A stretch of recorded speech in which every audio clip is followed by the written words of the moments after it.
Hello friends, welcome to my channel solving questions with Gauri ma'am. आज के video में हम क्वेश्चन सॉल्व कर रहे हैं गेट इकोलॉजी एंड इवोल्यूशन के 2021 के पेपर से लिया हुआ। यहाँ देखो, a large forest area is fragmented into multiple smaller patches of different sizes. एक बहुत बड़ा फॉरेस्ट का एरिया है, उसे फ्रैगमेंट किया गया स्टडी के लिए इनटू डिफरेंट साइजेस। साइज के बारे में कुछ बताया नहीं गया है, different sizes. Okay, A researcher estimates the number of bird species in these forest fragments immediately following fragmentation and then again 20 years later. Researcher ने वहाँ पर जो बर्ड स्पीशीज प्रेजेंट थे उनको काउंट किया फ्रैगमेंटेशन करने के बाद तुरंत, और 20 साल के बाद फिर एक बार। ठीक है इतना। The relationship between fragment size and species richness is shown in the graph for the two sampling events.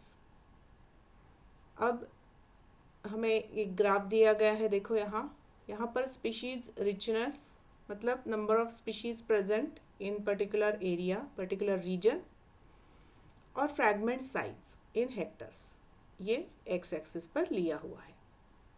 तो ये ग्राफ निकाला गया और यहाँ पर फ्रैगमेंट्स जो बनाए थे वो डिफरेंट साइजेस के थे। तो 1 हेक्टर से लेकर यहाँ तक कुछ 10,000 हेक्टर तक दिखाई दे रहा है।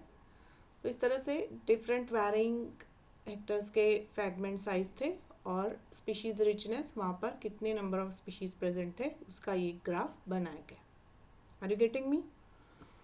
ओके, तो बाद में देखो क्या है, इसमें ये जो ऊपर वाली लाइन है, इमीडिएटली आफ्टर फ्रैगमेंटेशन जो है वो दिखाया गया है closed circles and solid line. तो ये ऊपर वाली जो लाइन है वो सॉलिड लाइन है और क्लोज सर्कल्स है। तो ये जो है वो इमीडिएटली किया गया था ना, तब की लाइन है, तब के पॉइंट्स हैं, और 20 साल बाद के पॉइंट्स ये नीचे वाले हैं। ये जो है this is open circles and dashed line. ठीक है।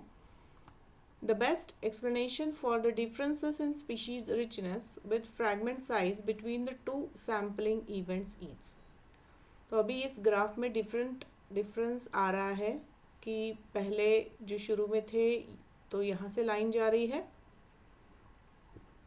कुछ 25, 22, 23 स्पीशीज, और इसे सीधे जा रहे हैं। और जब 20 साल बाद किया गया तो 5 से शुरू होके फ्रैगमेंट साइज के अकॉर्डिंगली ये स्पीशीज वापस से वही पहुंच रहे हैं। Okay, are you getting me?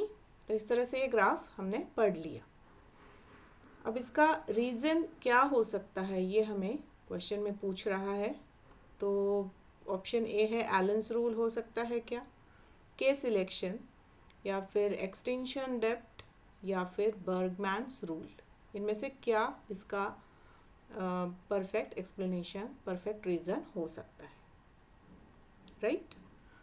तो एक काम करते हैं, हम पहले इन चारों ऑप्शन के बारे में जान लेते हैं और वापस से फिर क्वेश्चन पर डिस्कस करेंगे। ठीक है। तो यहाँ देखो, पहले के स्ट्रेटजीज एंड आर स्ट्रेटजीज। ये जो दो स्ट्रेटजीज है, this is links population dynamics of life history. मतलब ये पॉपुलेशन डायनामिक्स के बारे में जब हम पढ़ते हैं तब हम आर स्ट्रेटजीज एंड के स्ट्रेटजीज पढ़ते हैं। तो यहाँ पर के स्ट्रेटजीज हमें ऑप्शन में दिया है। तो जब अबेंडेंट रिसोर्सेस होते हैं, प्रिडिक्टेबल एनवायरनमेंट होता है, तब स्पीशीज गो फॉर के सिलेक्शन। तो के सिलेक्शन में होता क्या है, species having large body size, delayed reproduction, iteroparity and long lifespan। जो ऑर्गेनिज्म के स्ट्रेटजीज यूज करते हैं वो बड़े साइज के होते हैं, वो एक समय में कम ऑफस्प्रिंग्स पैदा करते हैं, and they go for parental care. Are you getting me? They expend their energy for parental care rather than for reproduction.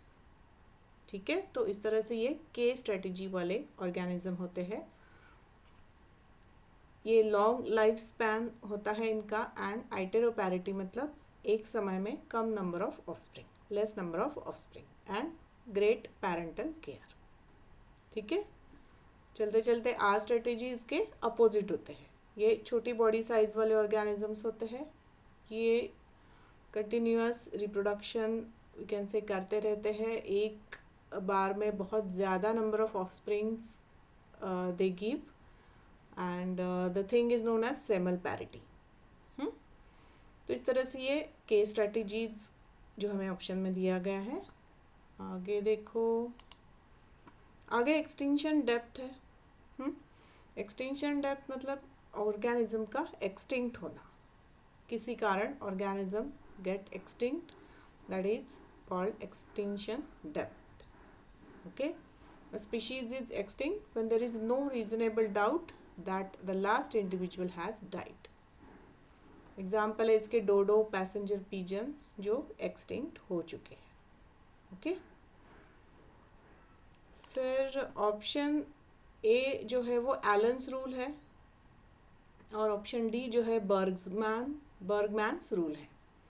तो ये रूल देखो क्या कहते हैं, ये रूल किस चीज़ के बारे में बोलते हैं कि from equator to polar region, जब हम इक्वेटर से पोलर रीजन के ऑर्गेनिज्म को कंपेयर करते हैं तो ये देखा जाता है कि एक्सट्रीमिटीज़ की साइज जो होती है, एक्सट्रीमिटीज़ मतलब ईयर, पिन्ना, आईज, नोज, इनकी साइज़ ना छोटी छोटी हो जाती है जब organisms move from equator to polar region. Move मतलब वो एक ही नहीं जाएगा। अगर हम इक्वेटर के ऑर्गेनिज्म देखें और पोलर रीजन के ऑर्गेनिज्म देखें तो पोलर रीजन के ऑर्गेनिज्म में एक्सट्रीमिटीज़ की साइज छोटी होती है। ऐसा क्यों होता है? क्योंकि एक्सट्रीमिटीज़ से हीट लॉस होता है, और पोलर रीजन में तो बहुत ठंड रहती है, तो वहाँ पर हीट लॉस अफोर्ड नहीं किया जा सकता, है ना। So to avoid that heat loss, Allen's rule के हिसाब से ऐसा कहा है कि उनकी एक्सट्रीमिटीज़ की साइज छोटी हो जाती है। ओके, दूसरा जो बर्गमैन्स रूल है वो कहता है कि ऑर्गेनिज्म की साइज बढ़ जाती है। It states that the size of organism get increased when we move from equator to polar region. Same equator के यहाँ दिखने वाले जो ऑर्गेनिजम्स है, जो एनिमल्स है, वो छोटे दिखाई देते हैं as compare to the organisms, animals which are found at the polar region, वो बहुत बड़े दिखाई देते हैं। तो इस तरह से ये साइज़ के बारे में कहता है बर्गमैन्स रूल, और एलन्स रूल हमें एक्सट्रीमिटीज़ के साइज़ के बारे में डिस्कस करता है।